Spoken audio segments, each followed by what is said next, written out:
बिस्मिल्लाहिर्रहमानिर्रहीम। अस्सलामु अलैकुम। बच्चों, ये हमारा जो टॉपिक आज है ये हमारे पास है explain simple harmonic and uniform circular motion. ये देखिए, ये वाला इस टॉपिक के अंदर आप देख रहे हैं कि ये एक मैस स्प्रिंग सिस्टम बना हुआ है। इसमें क्या है कि एक सर्कुलर आपको ये ऐसे नज़र आ रहा है, सर्कल रेड कलर का। इस रेड कलर के सर्कल के अंदर आप देख सकते हैं कि एक पॉइंट ओ है जो सेंटर पर है, और एक पॉइंट ई है, एक डी है जो अप और डाउन है। और ये जो रेड ब्लू लाइन है ये ओ से लेकर पी तक, ये हमारे पास पीक मैक्सिमम वैल्यू है। तो अब ये जो ब्लू लाइन है, यानी वो जो जहाँ एंड हो रही है वो पॉइंट हमारे पास पी है।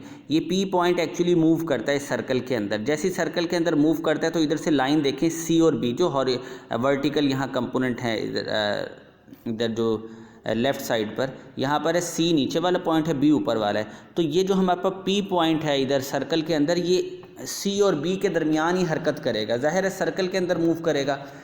जब ये पॉइंट डी पर पहुंचेगा तो हम कहेंगे बी पे चला गया। जब ये पॉइंट ई पर आएगा तो हम इस साइड से कहेंगे सी पर आ गया।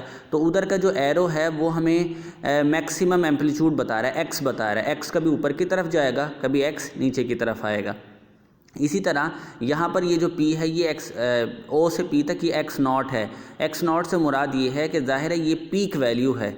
तो ये पीक वैल्यू की ये डायग्राम भी एक देख रहे हैं, इसको इस तरह भी हम कह सकते हैं। जिस तरह ये जो वहाँ पे मैंने O से लेकर P तक बताया था, तो वो यहाँ पर π/2 से ऊपर वाले पीक तक है, जो वेव जहाँ पे एंड हो रही है, यानी मैक्सिमम वेव बन रही है। यानी जिसको हम ये कह रहे हैं कि ये वाला पॉइंट जो है ना, ये वाला, ये यहाँ तक देखें पीक बन रही है। यहाँ से लेके यहाँ तक का डिस्टेंस, इसको हम पीक कह रहे हैं। तो इसी तरह यहाँ पर आप देख लें गौर से कि यहाँ पर ये कहता है कि ये वाला पॉइंट ना ये इस तरह सर्कल में मूव करेगा, ऐसे सर्कल में। अब जब ये सर्कल में इधर आएगा तो ये इसका मतलब होगा ये बी पर है। सर्कुलर में जब ये इधर आएगा तो इसका मतलब ये वाला यहाँ पर है। अभी इस वक्त ये यहाँ है, ये देखें पी और ये वाला एरो सीध में है। इससे मुराद ये है, अगर हम इसको थोड़ा सा डिस्कस करें, वो कहता है consider a mass attach with the end of a vertical suspended spring, it vibrate simple harmonically with the period T and frequency F and amplitude X naught. ये देख रहे हैं एक्स नॉट यहाँ पर एम्पलीट्यूड है जो ओ से पी तक का फासला है, और यहाँ पर π/2 से मैक्सिमम वेव, जहाँ पीक वेव की सबसे ज़्यादा हाइट है वहाँ तक का फासला, उसको वो एक्स नॉट कह रहा है। और इसी तरह यहाँ पर वो इसकी जो फ्रिक्वेंसी है, पूरा चक्कर जो ये काटेगा उसको एफ़ कह रहा है। जितने टाइम में काटेगा चक्कर पूरा उसको टाइम टी कह रहा है। फिर वो कहता है द मोशन, यहाँ से the motion of mass is displace by the pointer P1। ये P1 पॉइंटर आपके सामने, जिससे ये यानी वो कहता है कि ये पॉइंटर P1 है, ये कभी ऊपर की तरफ जाएगा, कभी नीचे की तरफ आएगा। इस तरह ये सर्कुलर मोशन पे डिपेंड करता है। सर्कुलर मोशन का पॉइंट नीचे होगा, ये नीचे आ जाएगा। सर्कुलर मोशन ऊपर होगी, ये ऊपर चला जाएगा। इसी तरह ये वेव जो है ये भी सर्कुलर मोशन पे डिपेंड करती है कि सर्कुलर मोशन ऊपर होगी, ये वेव यहाँ पर होगी। सर्कुलर मोशन इधर आएगी, वेव इधर आ गई। सर्कुलर मोशन इसी तरह, गोया इसका मतलब ये सर्कुलर मोशन यहाँ से इधर आई, वेव इधर थी, इधर आ गई। सर्कुलर मोशन नीचे गया, वेव भी नीचे चला गया। इस तरह ये चलेगा।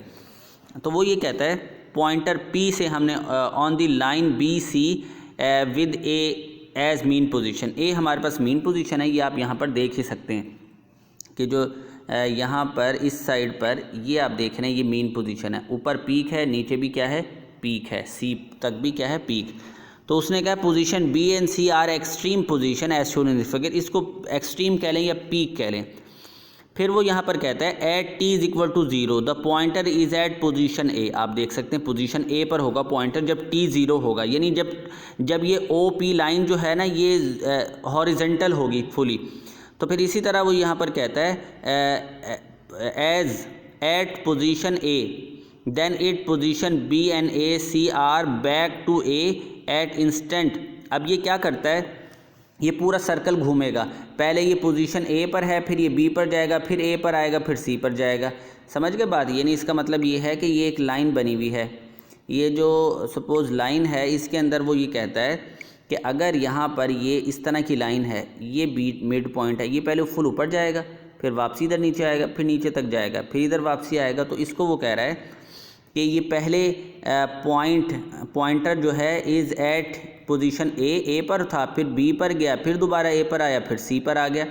बैक टू एट इंस्टेंट, यानी ये जो अगर वेव फॉर्म की बात करें तो वो कहता है कि पहले इस वेव फॉर्म के अंदर ये पॉइंट जो था ये अगर इस तरह बना हुआ था तो ये पहले इधर आया T/2 π/4 पर आया यहाँ पर, फिर आ गया ये इधर इस जगह पर π/2 पर, फिर ये नीचे आ गया, इस तरह ये घूमेगा। ये इसको वेव फॉर्म को भी उसी से मेंशन कर रहा है। तो फिर वो यहाँ पे कहता है जिसको T/2 T/4 T/2 और 3T/4 से होता हुआ T तक रिस्पेक्टिवली चला जाएगा। ये आखिर से तीसरी लाइन पढ़ रहा हूँ। वो कहते हैं in circular motion the pointer P is moving in circle of radius x0। ये देखने ये x0 सर्कल का जो रेडियस दिया हुआ है ब्लू लाइन, उस जिसको हम एक्सट्रीम पोजीशन कह रहे थे, एक्सट्रीम के लिए वो x0 है, with the uniform angular velocity frequency वो है ओमेगा।